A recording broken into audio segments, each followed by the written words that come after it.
Hello students, myself Dr. Dhanraj, Assistant Professor in Chemistry, Government College, Kota. हम alcohol के बारे में चर्चा कर रहे थे।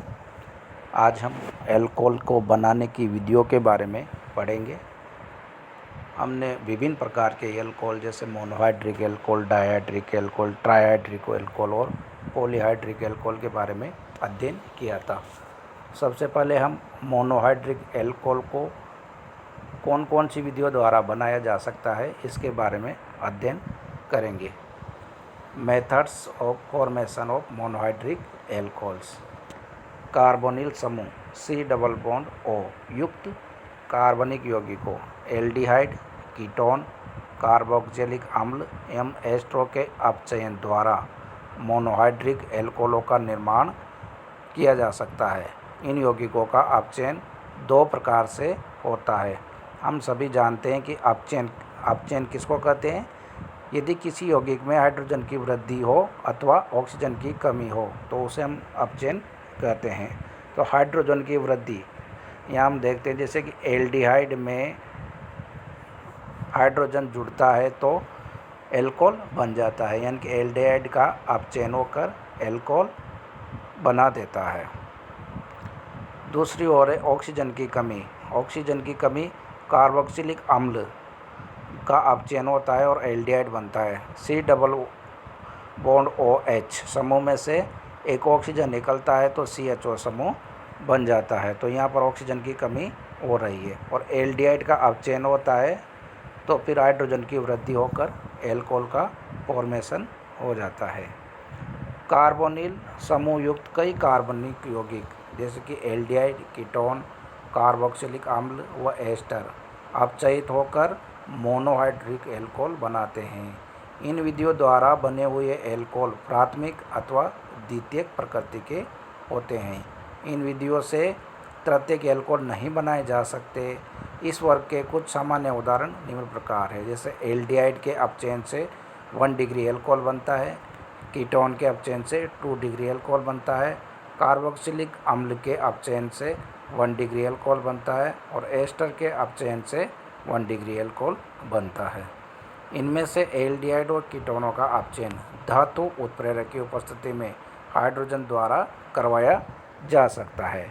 इसके अतिरिक्त सोडियम व एल्कोहल Na+ROH तथा लिथियम एल्यूमिनियम हाइड्राइड का अपचय के रूप में प्रयोग किया जा सकता है, लेकिन अधिकांशतः एल्डिहाइड व कीटोन के अपचयन द्वारा एल्कोहल बनाने के लिए सोडियम बोरोहाइड्राइड का उपयोग किया जाता है। उदाहरण के तौर पर देखें हम 1 ब्यूटेनल की क्रिया सोडियम बोरोहाइड्राइड से H2O की उपस्थिति में करवाया जाए तो 1 ब्यूटेनॉल बनता है। और सेकेंड एग्जाम्पल हम देखें ब्यूटेनॉन, इसकी क्रिया NaBH4 H2O से करवाने पर 2 ब्यूटेनॉल बनता है, जो कि 87% होता है। ये अभिक्रियाएं निम्न प्रकार से संपन्न होती है। इसमें 4 मॉलिक्यूल कार्बोनिल यौगिक के लेते हैं और NaBH4 प्लस 3 मॉलिक्यूल H2O के लेते हैं तो 4 मॉलिक्यूल एल्कोहल बनता है और साथ में NaH2BO3 का निर्माण होता है। क्रियाविधि में क्या होता है कि हाइड्राइड आयन या H- आयन का स्थानांतरण होता है। जैसे हाइड्राइड स्थानांतरण कार्बोनिल यौगिक में हम जानते हैं कि ऑक्सीजन पर आंशिक नेगेटिव चार्ज और कार्बन पर आंशिक पॉजिटिव चार्ज होता है।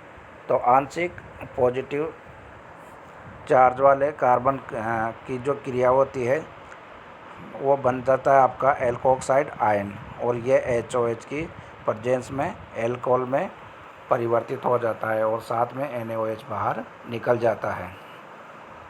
कार्बोक्सिलिक अम्लों का अपचयन सबसे कठिन होता है, लेकिन इन्हें लिथियम एल्यूमिनियम हाइड्राइड जैसे प्रबल अपचायकों के साथ अपचित करवाया जा सकता है। लिथियम एल्यूमिनियम हाइड्राइड कार्बोक्सिलिक अम्लों का अपचयन करके अत्यंत अच्छी मात्रा में प्राथमिक एल्कोहल बनाते हैं। उदाहरण के तौर पर 2,2-डाइमिथाइल प्रोपेनोइक अम्ल लिथियम एल्यूमिनियम हाइड्राइड और H2O की उपस्थिति में नियोपेंटिल एल्कोहल जो कि 92% प्राप्त होता है। H2O का अपचयन उच्च दाब हाइड्रोजनीकरण द्वारा संपन्न होता है। यह औद्योगिक महत्व की विधि है तथा इसे हाइड्रोजिनोलाइसिस भी कहते हैं, क्योंकि इसमें एक CO बंध का विदलन होता है। एक एक्स्ट्रा लेते हैं और उसकी H2 के साथ क्रिया कॉपर ऑक्साइड की उपस्थिति में 175 डिग्री सेंटीग्रेड और 5000 PSI पर करवाते हैं तो RCH2OH प्लस R-OH यानी कि एल्कोहलों का मिश्रण प्राप्त होता है। कम मात्रा में प्रयोगशाला में संपन्न करने के लिए H2O का अपचयन लिथियम एल्यूमिनियम हाइड्राइड द्वारा भी संपन्न कराया जा सकता है। अतः सोडियम बोरोहाइड्राइड NaBH4 की तुलना में लिथियम एल्यूमिनियम हाइड्राइड एक प्रबल अपचायक है। सोडियम बोरोहाइड्राइड केवल एल्डिहाइड व कीटोन का ही अपचयन कर सकता है, जबकि लिथियम एल्यूमिनियम हाइड्राइड एस्टर अम्ल एल्डिहाइड व कीटोन सभी का अपचयन कर सकता है। अतः कहा जा सकता है कि अपचयन के प्रति कार्बोनिल समूहयुक्त यौगिकों की क्रियाशीलता का निम्न क्रम होता है। अम्ल से अधिक क्रियाशील एस्टर, फिर कीटोन, फिर एल्डिहाइड। NaBH4 द्वारा अपचयन किसका हो सकता है प्रबलता से? एल्डिहाइड और कीटोन का, यानी कि अपचयन की बढ़ती हुई प्रकृति इसमें शो कर रही है। तो लिथियम एल्यूमिनियम हाइड्राइड एक अत्यंत ही क्रियाशील अभिकर्मक है जो जल के साथ अत्यधिक तीव्रता से क्रिया करता है। इस कारण यदि इस अभिकर्मक का उपयोग तो बहुत सावधानी की आवश्यकता होती है। इसके लिए माध्यम को एकदम निर्जल रखना होता है और अभिक्रिया की निर्जल ईथरीय विलयन में संपन्न कराते हैं। अभिक्रिया के पश्चात अभिक्रिया विलयन में विद्यमान कुछ अविघटित लिथियम एल्यूमिनियम हाइड्राइड को विघटित करने के लिए विलयन में सावधानीपूर्वक एथिल एसीटेट की कुछ मात्रा डाली जाती है और बाद में उसमें जल डालते हैं, जिससे एल्यूमिनियम संकुल विघटित होकर एल्कोहल बनाता है। बोम ब्लांक अपचयन यह एक विशेष प्रकार का अपचयन होता है जो कि एल्डिहाइड कीटोन अथवा H2O के अपचयन द्वारा एल्कोहलों का निर्माण बोम ब्लांक विधि द्वारा करवाया जा सकता है। यह अध्ययन 1903 में किया गया था। इसमें अपचायक के रूप में सोडियम के साथ एथेनॉल या N-ब्यूटेनॉल का उपयोग किया जाता है। ये याद रखने वाली बात है, सोडियम के साथ किसका उपयोग किया जाता है? एथेनॉल या N-ब्यूटेनॉल का उपयोग अगर कार्बोनिल यौगिकों के अपचयन के लिए किया जाता है तो उसे हम बोम ब्लांक अपचयन कहते हैं। तो एल्डिहाइड इलेक्ट्रॉन और H+ की उपस्थिति में CH3CH2 में OH में कन्वर्ट हो जाता है। इसी प्रकार से एस्टर और कीटोन भी एल्कोहल में परिवर्तित हो जाता है। अब इसकी अभिक्रिया जो होती है उसमें क्या होता है कि एक एक करके इलेक्ट्रॉन का स्थानांतरित होता है। एस्टर का सोडियम धातु के साथ क्रिया करवाएंगे तो जो यौगिक बनता है उसमें इलेक्ट्रॉन का ट्रांसफ़र हो जाता है और सोडियम प्लस बाहर निकल जाता है। फिर C2H5OH से आगे रिएक्शन संपन्न होती है। तो इसी प्रकार से यह क्रिया आगे चलती रहती है और एल्कोहल का फॉर्मेशन हो जाता है। एल्कोहल बनाने की कुछ अन्य विधियाँ निम्न प्रकार है। एल्किल हैलाइडों से इस विधि द्वारा तीनों प्रकार के एल्कोहलों का निर्माण किया जा सकता है। एल्किल हैलाइड को जब जलीय क्षारों के साथ यानी कि एक्वस बेस के साथ गर्म किया जाता है तो नाभिक स्नेही प्रतिस्थापन अभिक्रिया होती है, वो एल्केनॉल का निर्माण होता है। जैसे एथिल ब्रोमाइड की रिएक्शन KOH एक्वस जलीय KOH के साथ करवाई जाए तो एथेनॉल बनता है और KBr बाहर निकल जाता है। इसी प्रकार से सेकेंडरी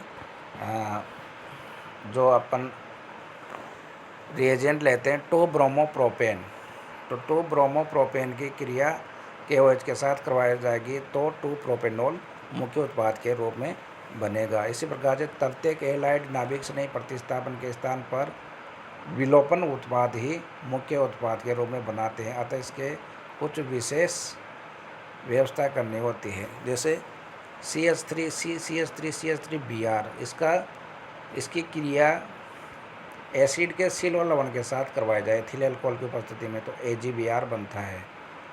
और जो प्रोडक्ट बनता है उसकी क्रिया NaOH की उपस्थिति में करवाई जाए तो 3rd डिग्री एल्कोहल बन जाता है। दूसरा एल्कोहलों को बनाने की जो विधि है वह है ग्रिनियर अभिक्रमकों द्वारा RMGX के द्वारा। RMGX की क्रिया यदि फॉर्मेल्डिहाइड के साथ करवाई जाए और बने हुए उत्पाद का जलावटन कराया जाए तो 1 डिग्री एल्कोहल बनता है और बाय प्रोडक्ट के रूप में MgBrOH निकलता है। यह ग्रिनियर अभिक्रमक की क्रिया यदि एथिलीन ऑक्साइड से करवाई जाए तो ग्रिनियर अभिक्रमक से 2 कार्बन अधिक वाला एल्कोहल प्राप्त होता है और वो भी प्राथमिक एल्कोहल ही प्राप्त होता है। और फॉर्मेल्डिहाइड, यहाँ ये ध्यान रखना है कि RMGX की क्रिया यदि फॉर्मेल्डिहाइड के साथ करवाया जाए तो प्राथमिक एल्कोहल बनता है और यदि एथिलीन ऑक्साइड से क्रिया करवाई जाए तो भी प्राथमिक एल्कोहल बनता है, परंतु उस एल्कोहल में RMGX में जितने कार्बन होते हैं उसे 2 अधिक कार्बन वाला एल्कोहल बनता है। और फॉर्मेल्डिहाइड के अतिरिक्त अन्य एल्डिहाइड लेंगे तो सेकेंडरी एल्कोहल का निर्माण होता है। और कीटोन के साथ अगर अभी क्रिया करवाएंगे तो 3rd डिग्री एल्कोहल का निर्माण होता है।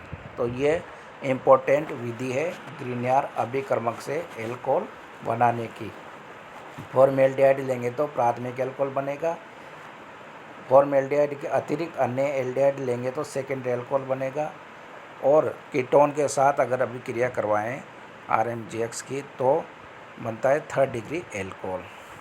दूसरी विधि है एल्किनों के जलयोजन से। एल्किनों को जब तनु सल्फ्यूरिक अम्ल के साथ गर्म किया जाता है तो एल्किनों का जलयोजन हो जाता है और एल्केनॉल बनते हैं। इस विधि से तृतीयक एल्कोहल द्वितीय की तुलना में अधिक आसानी से बनते हैं तथा प्राथमिक एल्कोहल में केवल एथेनॉल ही बना सकते हैं।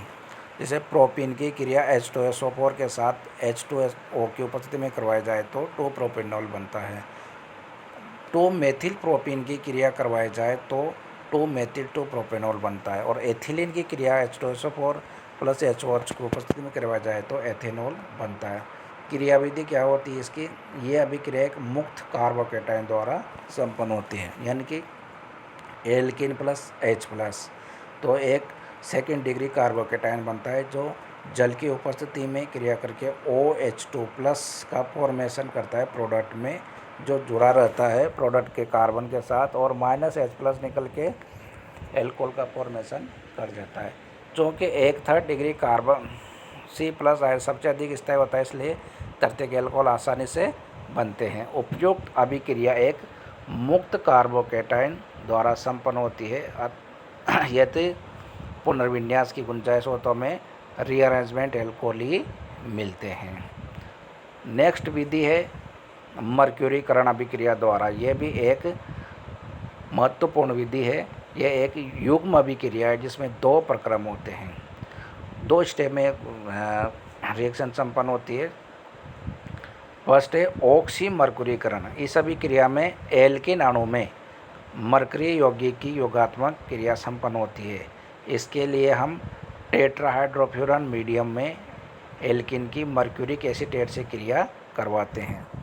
एल्किन की मर्क्यूरिक एसीटेट से क्रिया करवाने पर एल्किन पे क्या जुड़ जाता है? एल्किन के कार्बन पर ऑक्सीजन जुड़ जाता है और OCO-CH3 के साथ जुड़ता है, तो इसको हम कहते हैं ऑक्सीमर्क्यूरीकरण।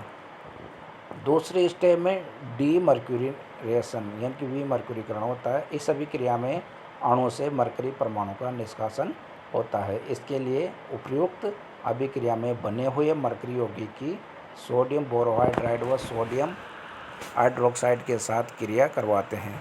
मरकरी निकल जाता है और उत्पाद के रूप में क्या प्राप्त होता है? एल्कोहल। इस संपूर्ण विधि में को हम जिससे कि एल्कोहल प्राप्त होता है, एल्किन पर मार्कोनी-कोप के नियमानुसार जलयोजन हुआ है। अगर हम इस दोनों स्टेप्स को ध्यान से देखें तो इसमें कुल मिलाकर क्या होता है कि मार्कोनी-कोप के नियमानुसार H और OH अणु का योग होता है।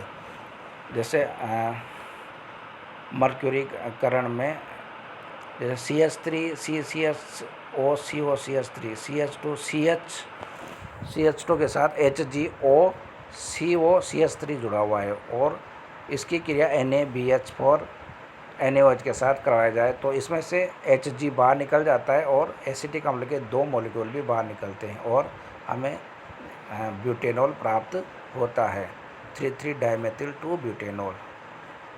तो ये हमने एल्कोहल बनाने की कुछ विधियों के बारे में चर्चा की है। आगे भी हम कल पढ़ेंगे हम हाइड्रोबोरोनीकरण द्वारा किस प्रकार से एल्कोहल बनाया जाता है, ईथर से किस प्रकार एल्कोहल बनाया जाता है और एल्केनों से किस प्रकार एल्कोहल बनाया जाता है, इसके बारे में हम